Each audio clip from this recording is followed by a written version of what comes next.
So Rick Chow was found not guilty in the shooting death of 14-year-old Cyrus Carmack-Belton. And whether people agree with that verdict or not, the reaction after the case exposed something bigger than Chow. Because when tragedy happens, we usually do the same things. We get angry, we boycott, we argue online, and we point fingers. Then a few weeks later, everybody goes back to spending money in the same places because we never built an alternative. And that's the conversation, not hate.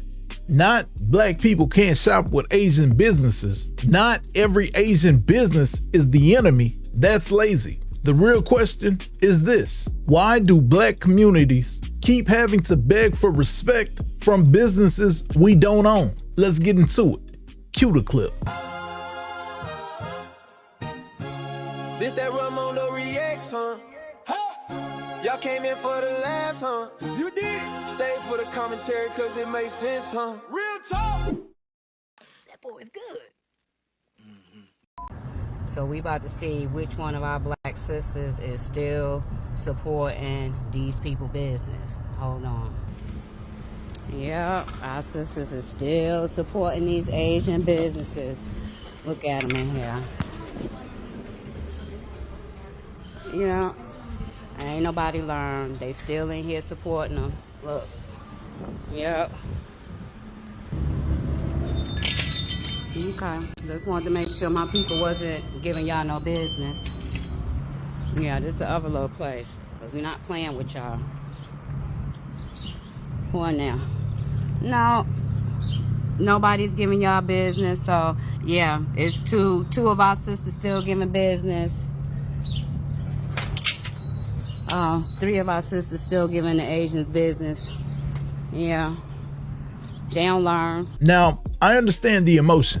When people feel like a black child's life was treated like it was disposable, anger, it's gonna happen. And people have every right to decide where their money goes. That part shouldn't even be controversial. If you feel disrespected by a business, you don't owe that business your dollars. But here's where I want us to think bigger. If the whole plan is just don't shop there, then the next question has to be, where are we shopping instead? Because a boycott without a build-up plan is only temporary power. It makes noise for a week, it gets people emotional, it gets people posting.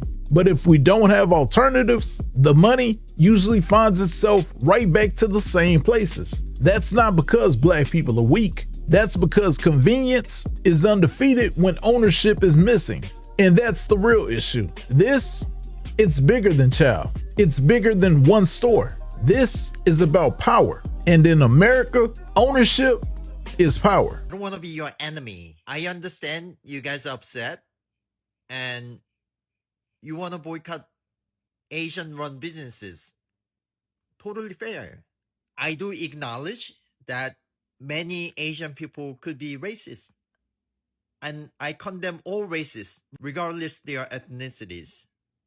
Racism should not be accepted or tolerated. But not all of us are racist.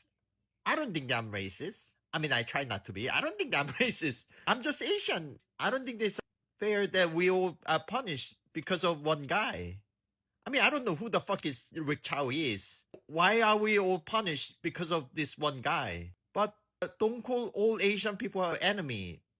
Now this part matters because we can be pro-black without being sloppy. And no, every Asian person is not Rick Chow. Every Asian business is not racist. And black empowerment does not require us to treat every other group like the enemy. That's not strength. That is reaction. But at the same time, nobody gets to guilt black people into spending money where they don't feel respected. Both things can be true. You can say don't blame every Asian person and still understand why black people are tired of spending money in places where they feel watched, followed, disrespected, or treated like a threat. The mature conversation is not, should black people hate Asian businesses? The answer, no. The mature conversation is, what would it take for black people to have more control over the businesses inside of our own communities? That's the part people avoid. because outrage is easier than infrastructure. You guys want us to leave the neighborhood so bad? Oh, Asian people are not neighborhoods? We're in white neighborhoods. We have our own Chinatown. We have our own Koreatown. You think we really need you guys to benefit off and make money? A lot of us do go to college as well. You're being outworked by immigrants who barely speak English. And you're not embarrassed? Go to the bank, start your own businesses, and deal with your own people. I want to see your own women get on their hands and knees and do pedicures and manicures and deal with nasty ass attitudes, okay? Now, I know a lot of people will hear that and immediately get mad. And I get it. The tone is disrespectful. The way it was said, nasty. But sometimes even disrespect can expose the truth we need to deal with. Because when somebody says, go start your own businesses, the emotional response is, who are you talking to? But the strategic response should be, you know what? You're right. We should. Not because they said it, not because they insulted us, but because our communities need it. If the grocery store disrespects you, where's the black-owned grocery store? If the beauty supply store disrespects you, where's the black-owned beauty supply chain? Same for a corner store that disrespects you. Where's the black-owned convenience store? If the local restaurant disrespects you, showing you no love, find a black-owned spot with good service, good prices, and real consistency. That's the uncomfortable part. We cannot only be angry about who owns the business. We have to be serious about becoming the owners, because the person who owns the counter controls the rules at that counter. And if we don't like the rules, we need more than outrage. We need ownership. Now, to be clear, this case was serious. Chow was accused after Cyrus was shot following a chase from the store. Prosecutors said Cyrus was wrongfully suspected of shoplifting and was shot in the back. The defense argued Chow fired because he believed his son was threatened with a gun. The jury found Chow not guilty. So people aren't reacting to nothing. The pain is real. The anger is real. The question is, what do we do with it next? Do we turn it into a week of posts, or do we turn it into a long-term plan? Black people, I know y'all looking for accountability from the Asian community regarding Rick Chow and the murder that he committed. So on behalf of the Asian community, I take accountability for this man's actions. He was absolutely wrong for chasing Cyrus once Cyrus left the store. They wasn't even sure if the kid did anything wrong, which it turned out he didn't do anything wrong. So they chased him for nothing. But even if he did steal a bottle of water, 2 bottles of water, or 10 bottles of water, once he leaves the store, you don't chase. You're not only putting other people's lives at risk, you're putting you and your son's lives at risk. All for what? A bottle of water? Just like when y'all see all them examples I just showed, y'all probably was like, well, that's just dumb. That's not all black people. And you're absolutely right. But on the same token, Rick Chow doesn't represent all Asian people. That's him, not all of us. That's the kind of conversation we need more of. Not blind defense, not my side can never be wrong, just accountability. Because if something is wrong, it's wrong. And if a business owner crosses the line, people should be able to say that without it turning into a war between communities. But accountability can't stop at the person who pulled the trigger. Accountability also has to include the system that keeps black communities dependent on outside ownership. That's where the empowerment comes in. I'm not saying never spend with anybody else. Black people can shop wherever they want. That is freedom. But freedom also means being intentional. Because if our dollars can build everyone else's businesses, they can build ours too. Here's where I really want you to hear me. A boycott is not the finish line. A boycott is a signal. It says we are not satisfied. We are not powerless. We are paying attention. But after that, we need the next move. Who are we supporting? Who are we building? Who are we training? Who are we funding? Who are we giving grace to while they grow? Because building black businesses is not just about saying support black owned. It means we actually have to support them when it's not yet perfect. We critique everybody else's business, but sometimes we crucify our own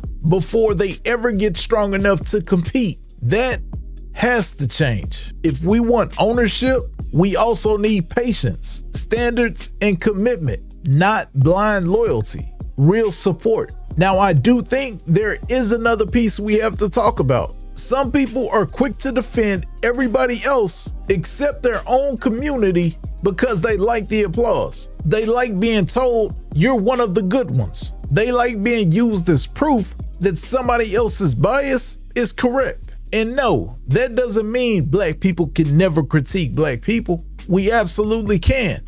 We should. But there's a difference between accountability and performance. Accountability is when you correct your community because you love it. Performance is when you attack your community because someone else rewards you for it. And a lot of people confuse the two. You can talk about crime. You can talk about parenting. You can talk about accountability. You can talk about bad decisions. But if your whole message sounds like you hate black people, don't be surprised when black people don't trust your accountability. Correction without love just sounds like contempt. And we've had enough contempt aimed at us already. So my final point is simple. The answer isn't hate. The answer is leverage. The answer is not walking around angry at every Asian business. The answer is making sure black people are not forced to depend on businesses that don't respect us. That means black ownership, black discipline, black partnerships,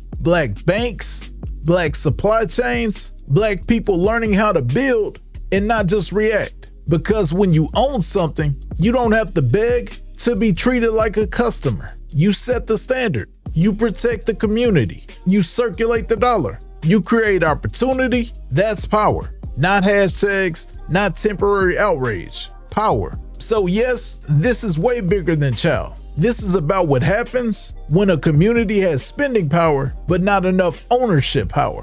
And I'm not saying don't shop here or don't shop there. I'm saying shop with intention. Spend with people who respect you. Support people who value you. And if the business you need doesn't exist in your community, maybe the real question is, who's gonna build it? Because outrage asks, who do we stop supporting? Empowerment asks, what do we create next? That's the conversation. Drop your thoughts in the comments. Do you think boycotting is enough? Or do we need to focus more on building black-owned alternatives? Until next time, if you enjoy the content, stay locked in. Hit that sub to the right and to the left, more dope content.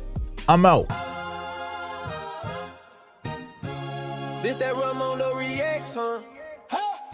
Y'all came in for the laughs, huh? You did. Stayed for the commentary cause it makes sense, huh? Real talk. That boy is good.